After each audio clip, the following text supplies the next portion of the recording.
एथर cabinet रे एथर budget उपस्थापित कला बेले देशर अर्थमंत्री आदरणीय निर्मला सीतारमण पूर्वोदय कथा को उल्लेख करिसेंती। प्रधानमंत्री कल्पना पूर्व भारतर विकास नहले देशर सामग्रिक विकास कल्पना करवा ही असंभव। से बजेट रे प्रथम थर करके पूर्वोदयर कल्पना को अधिकृत भाव उल्लेख करा जायछि। और पूर्वोदयर गोटे प्रमुख अंचल ओडिशा संपर्क रे विशेष करके ओडिशार पर्यटन संपर्क रे चित्रे उल्लेख करा जायछि। आज मो पई एक भल दिन थिला।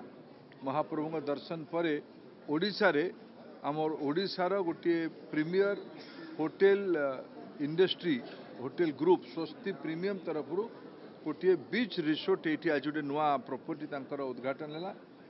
ओडिशार दुई जन माननीय उपमुख्यमंत्री वरिष्ठ मंत्री विधायक मान आज आम समस्ते मिसिकी ओडिशा रे आगामी दिन में हॉस्पिटैलिटी इंडस्ट्री को आहुरी बढ़ेवाई स्थानीय भारतीय जनता पार्टी मोहन माझी नेतृत्व सरकार प्राथमिकता दब। आम ये आगामी दिन में आहुरी हॉस्पिटैलिटी इंडस्ट्री बढ़ू। हॉस्पिटैलिटी इंडस्ट्री रोजगार सृष्टि करिवार गोटे बहुत बड़ उपाय। ओडिया पिला मानकु विशेष करी ओडिया युवक मानकु युवती मानकु स्थानीय अंचल रही एंटरप्रेन्योर भावे वर्कमैन भावे काम करिवा पई एडो अवसर हॉस्पिटैलिटी इंडस्ट्री दब। एटा पई मु याकू शुभेच्छा जनाऊँगी। बहुत बहुत अभिनंदन। आउ गोटे कथा गत काली कैबिनेट रे गोटे जुगांतकारी निष्पत्ति प्रधानमंत्री नरेंद्र मोदी नेतृत्व में निया जायछि। भारत सरकार जो कर्मचारी बंधु माने रिटायर्ड होते विभिन्न राज्य रे सरकारी कर्मचारी भाई भौणी माने रिटायरमेंट हला परे old pension scheme new pension scheme रो गोटे द्वंद्व किछि वर्ष धरिकी चली आसथिला। गोटे संवेदनशील नेतृत्व भावे माननीय प्रधानमंत्री उभय को कारण आमे आसीबा पूर्वरु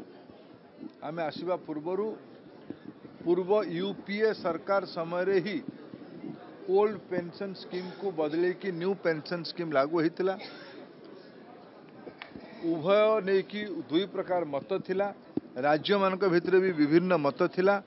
ये सबू को सामना को नहीं विचार को नहीं कि प्रधानमंत्री गोटे एक्सपर्ट कमिटी बसई थिले।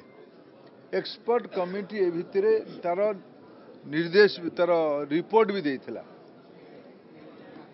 से रिपोर्ट अनुजाई विभिन्न संगठन रो कर्मचारी यूनियन रो अधिकारी मानकर बंधु मानक जॉइंट कोऑर्डिनेशन कमिटी संगे कथबार्ता करिकी गत काली कैबिनेट निर्णय नेला गोटे नुआ पद्धति लागू करा जिवो यूनिफाइड पेंशन स्कीम। मु भी गत काली कैबिनेट ताकू बुझुथली। मोर जहाँ बुझा पड़ा जे रिटायरमेंट रो शेष वर्षर एवरेज 12 मासर एवरेज दरमार 50% ही हम पेंशन। ये प्रकार एक प्रोग्रेसिव व्यवस्था गत काली ही कैबिनेट पास कर खूब शीघ्र देश लागू हम।